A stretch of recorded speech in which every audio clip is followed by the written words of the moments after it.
What it is, y'all, it's your old boy Pilk, and I'm coming back today with more Danmachi, and today we're going to be talking about the new Astrea record banners that are incoming. We have a new Erebus, and we have a new Astrea, and I'm going to start off with Erebus, because I think I underrated Erebus quite a bit yesterday. The new Erebus, basically we go look at his stats. He does HP 1184 and physical attack 645, so good on both those stats. Not groundbreaking necessarily, but good numbers. Probably the physical stat is way better than the HP stat nowadays. I think HP in the 1000 to 1100 range isn't abnormal. It's a bit high. It's closer to 12. And of course, that's going to go up quite a bit once you put CP levels on it. And this is worth noting too, because for a lot of people that weren't here during the 3rd anniversary, this is going to be fresh CP for a ton of players. So you really do at least want to get one of each, if nothing else, because they're probably never coming back. They are time limited, and that means they're going to be here. They may rerun maybe when the US versions drop or something. That's about it. That's really about it. And these are 100% wargame units, like completely, no questions asked, 100% wargame. So, what does Erebus do? Okay, we talked a little bit about this yesterday, and like I said, I think I underplayed this a bit. He does foes, guard rate, counter rate, and heal rate down 30%. Now, initially when I looked at that, I kind of looked at it like an adventurer skill, and I was like 30%, whatever. You really got to look at this as an assist skill, because guard rate down 30% is pretty massive. Heal rate down 30% is enormous. Both of those take the opponent apart completely. Both of those are just immense stats that basically just neuter your opponent's ability to both heal and prevent damage incoming. So he is really, really, really good in that regard. But the thing that really counts is that counter rate down. Now, I looked through the skills, and according to my information, there's maybe tops 4 of the units that do counter rate in the 30%, and they all increase 30%. So if you have somebody that has a counter rate increase of 30%, what they're looking to do is they're looking to do as much damage in those single target attacks as humanly possible. And if you don't know what I mean by that, basically, to understand the mechanics of Erebus here, basically what's going to happen is when you have a team full of 4 units that are all doing AoE attacks, that's the goal, is they're all doing AoEs. When you increase counter rate 30%, what you're trying to do is you're trying to say, okay, when one person on that team hits all 4 units, I want as many of those units countering as possible. In a perfect world, all 4 will counter, right? So that means when somebody hits you, you got 4 times to counteract that move with a really hard hit. That's why people still buff single target damage in Wargame from time to time, because Wargame, those single target hits can be deadly, absolutely deadly. Especially now, when we have a lot of single target attacks that are really nutty, and a lot of single target buffs that are way out of this world. So consider every hit that you produce could come back on you 4 times. That's basically what you're looking at. Now, they're going to be elemental hits, so if you're in an elemental disadvantage, that's going to suck. What this is going to do is this is going to decrease that likelihood. Now, it's not going to 100% decrease it, but it basically means instead of every single turn, and you're gonna look at it logically, right? Every single turn, you got 4 units that are gonna hit 4 units each. That is 16 counterattacks in theory that are completely possible, and that's not even including extra skills from assists.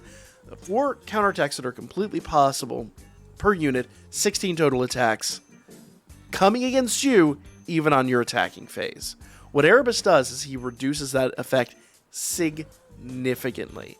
And I think this is one of those things that I even didn't look at, and I kind of underplayed a bit. So while this isn't groundbreaking, we have had 30% for a while. It's not the highest number out there. To have both counter rate with the heal rate and the guard rate is pretty nuts. The whole point is to critically damage your opponent's ability to defend themselves and make sure that they can't counterattack you. It's really a really great skill for wargames. He also does 3 instant effects when attacked with a magic attack. Emphasis on magic attack. Add 1 magic nullification or remove strength debuffs. Can be activated once per turn. And if you really count that out, that means for 3 turns, he is going to be getting those effects. And remember, if we're talking Familia Wargame, the first 4 turns are what really matter. Once you're in Familia Wargame, past 4 turns doesn't really matter so much because you've already neutered their ability to get that extra star. So this is a great unit. This is a fantastic unit. I like him a lot.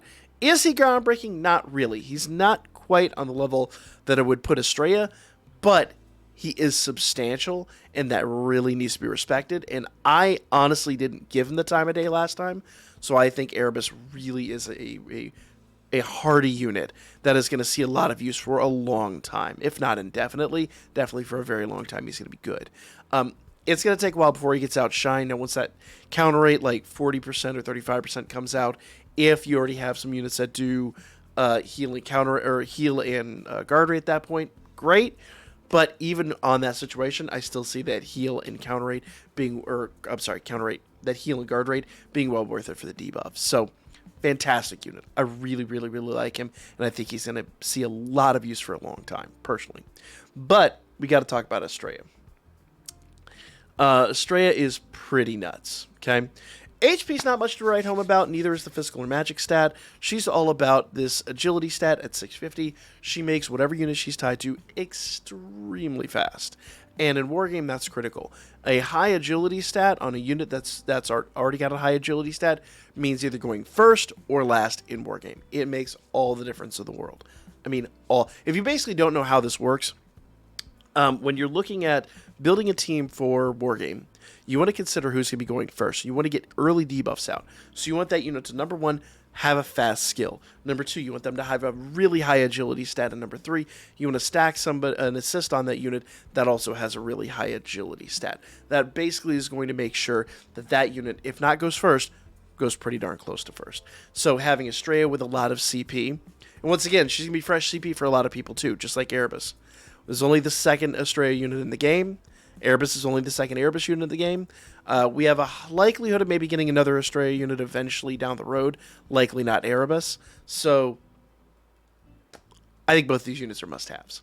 But what does she do? Okay, all allies 4 times ailment nullification. Let me repeat that. All allies 4 times ailment nullification. Very different use of terms there. So with ailment nullification, what's going to wind up happening is most ailments in the game, the vast majority of ailments in the game, are percentage based. They're going to be like 30%, 40%, 50%, 60%, 70%, whatever the percentage is. By default, those ailments do not hit. They have to roll for that, so it's all RNG at that point. So even if you're facing a full ailment team, all assists do ailments, which is highly unlikely, and all adventurers do ailments, which is pretty likely in an ailment team. Let's say for the sake of argument, you've got 8 ailments coming at you at any given point in time, but they're all percentage based. Let's say half of those ailments hit. That's 4 ailments. She just got rid of them.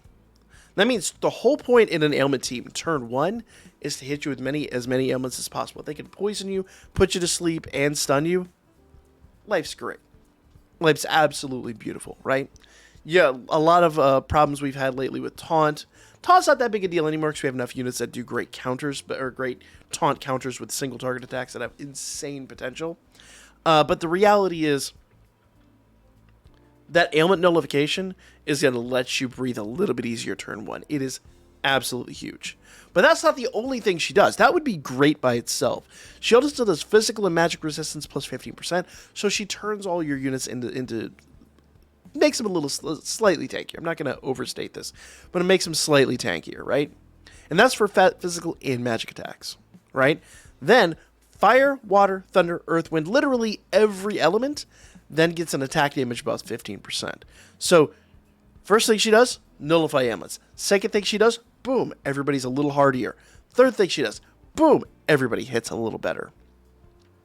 Fantastic unit, both offensive and defensively. Astrea is a must-have. Now, let's talk about the banner real quick, because there are only 2 units on the banner. And likely their rates, if they're not the only units, only 4 stars on the banner, their rates are going to be way better than anybody else's. Usually, the way these work, 9 times out of 10, they will be the only 4 stars on there. So if you get a 4-star, remember, 1st, 4th, 7th, and 10th are guaranteed to be new units. You're at least going to get 4 I know it's not amazing, but if you're really lucky, you could get more than that. So this is a worthwhile banner. And I did just tell you that the last banner is worthwhile, and it is notable that we do have another time limited banner incoming next week. I believe next week, maybe the week after, but I believe next week. I could be wrong on that. But we do have another time limited banner incoming. So here's the deal. If you don't have Astrea and you don't have Erebus, get one of each. Just get one of each and walk away. You can always throw star bonds on these guys. You can always, and you can get those with gnome tickets. I would highly recommend, if you can afford it, go after them. You know, go all the way in on the banner. I don't have the iris for it right now, but you better believe I'm going to be farming up some iris for this. So tonight, 9 p.m., well, we'll wait till about 10 p.m. to do the summons, but we will be summoning on this banner, 100%. We're going after these units. We want these units. They're fantastic for Wargame. And plus we have a new Wargame incoming tonight and Familia Wargame upcoming soon. So this is a perfect time to bolster those teams. But I digress. You got to have these units. They're absolutely fantastic. Like, comment, share. Let me know your thoughts in the comments down below. Do you think I'm wrong? Do you think I'm right? Let me know why. And I will definitely catch you guys tonight for the live stream.